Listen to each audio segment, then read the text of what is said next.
Selection of time will depend on creation of capabilities and our choice. That is very important. लोग उसका जवाब ईंट का जवाब पत्थर से देंगे, इतना ही कहता हूँ. कैसा देंगे, कब देंगे और किसको देंगे, ये आपको समझ जाएगा. आपको कैसा मालूम कि हम किधर घुसे हैं किधर ना घुसे. Go ahead, do it, don't bother about anyone. जिस दिन नॉर्थ ईस्ट में जो ऑपरेशन चालू था, उस दिन मैं एक ही दिन सो नहीं सका. पारेकर जी, चुनाव से पहले जब मोदी जी के भाषण सुनते थे, इम्प्रेशन होता था कि पाकिस्तान ने कुछ हरकत की तो ठीक कर देंगे. आप रक्षा मंत्री बने, आपकी बातें सुनते थे, लगता था कि पाकिस्तान ने हरकत की तो घर में घुस के मारेंगे. लेकिन वो हमारे घर में घुस गए, मार दिया, आपने कुछ नहीं किया. आपको कैसा मालूम कि हम किधर घुसे हैं किधर ना घुसे.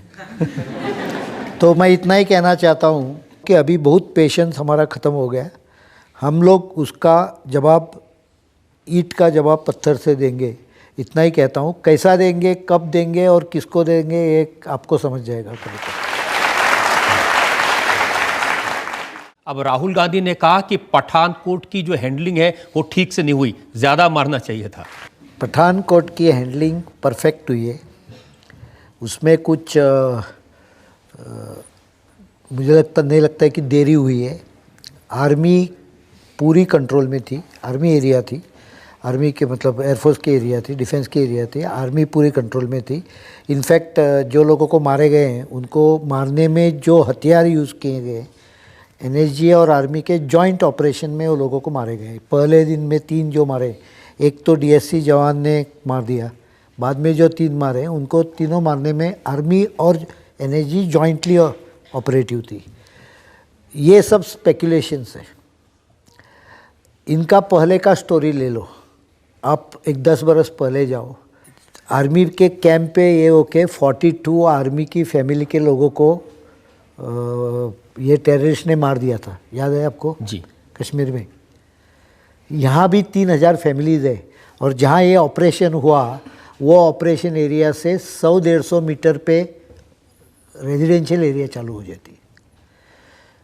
यहाँ सक्सेस ऑपरेशन का है कि उनको हम लोग वहाँ जरा भी नहीं जाने दिए.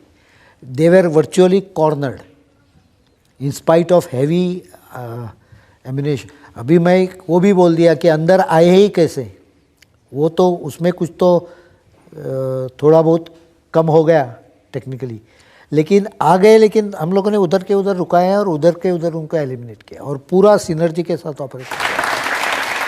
अगर देश के दुश्मन हम पर हमला करें, क्या हमारी जो डिफेंस है उसकी प्रिपेयर्डनेस काफ़ी है मुंह तोड़ जवाब देने के लिए?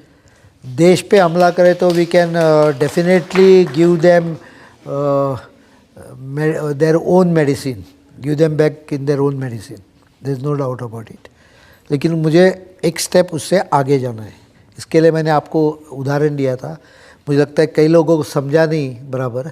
आई सेड अज मीन्स गोट, बकरा जो होता है उसको ही यज्ञ में बलि दिया जाता है, लायन को नहीं दिया जाता है. ये जो मैं कहा उसमें हम लोगों को अभी we are not any more the us, we have definitely cross that stage and we are quite strong, but we have to become lion. आप कह रहे हैं कि डिफेंस आर्मी को, एयरफोर्स को, नेवी को शेर की तरह इतना ताकतवर बना दो कि देखकर ही दूसरा डर जाए. लेकिन इसका मतलब ऐसा नहीं कि हम दूसरों को कुचल डालें या दूसरे के साथ दादागिरी करें, वो भी बराबर नहीं है. वो करने की ज़रूरत नहीं, लेकिन अपनी ताकत बढ़ाने की ज़रूरत है और वो बढ़ रही है. रिसेंटली मैं बरेली गया था. वहाँ एयरफोर्स बेस के बाजू में जो बस्ती आ रही है, वो बस्ती उसमें क्वेश्चन मार्क्स है. We have a question mark whether there are ISI sleeper cell there. Now state government police, state police does not help us in that. From my side, I can be very clear.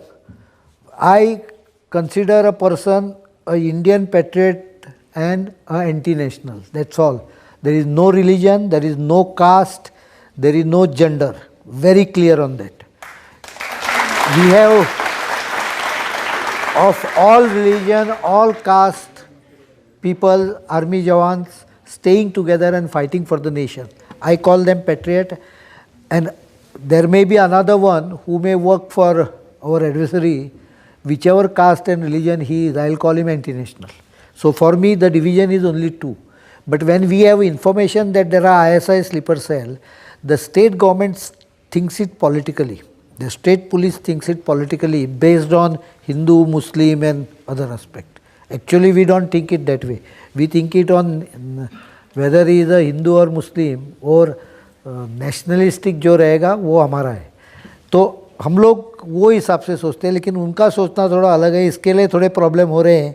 जो we are not able to clean up the area and encroachments are coming on the wall of the air force base. Dadri में घटना हुई वो बुरी घटना हुई.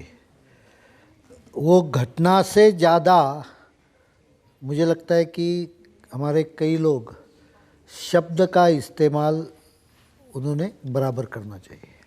इस देश में हर एक आदमी को ही has a right, fundamental right to be treated equally. So किसी को सरकार रिलीजन, कास्ट इसके ऊपर डिफ्रेंशिएट नहीं कर सकते. लेकिन कई हमारे इसमें से शब्द का उपयोग बराबर नहीं करते because they don't know that sometime the words are even stronger than arrows. और दोनों में सर, आपको देश का रक्षा मंत्री बने हुए 1.5 साल से ज़्यादा का समय हो गया है. इस दौरान ऐसा क्या कभी कोई मौका आया जब आपकी रात की नींद उड़ गई हो देश की सुरक्षा को लेकर? 1 महीना, 1 बरस और 2.5 महीने हो गए. देर नहीं, एक दिन नहीं सो सका था. जिस दिन नॉर्थ ईस्ट में जो ऑपरेशन चालू था उस दिन मैं एक ही दिन सो नहीं सका जब तक मुझे रिपोर्ट नहीं आया कि सक्सेसफुल ऑपरेशन हमारा जो स्पेशल फोर्सेस है वो वापिस मुड़ गए और कोई लॉस नहीं. उस दिन that day till that I information I got, I was not able to sleep. How you can compare your effectiveness in combating the cross-border terrorism in comparison to the previous UPA government? कभी भी compare करके खुद को नीचे क्यों दिखाए.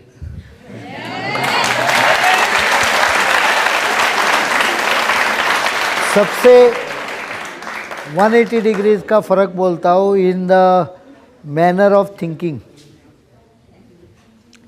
Actual effect figure से बोल सकता हूँ. फिगर से बोले तो if we have lost about 29 jawans for the counter terrorism and cross border operation of the army in this year, we have neutralize around 100. Exact number मुझे याद नहीं बिकॉज लास्ट 15 दिन का फिगर ये नहीं किया, लेकिन 100 के आसपास हम लोगों ने न्यूट्रलाइज किए. सो 30:100, 3:10. सो 1 से 3 गुना से ज़्यादा 4 के तरफ जाने वाला फिगर है. 2 बरस पहले जाए तो ये फिगर ऑलमोस्ट 1:1.5 था. मतलब हमारे 50-60 गए थे और उनके 70-80 गए थे. So that is a kind of difference in effectiveness. But more important than that is a thinking process.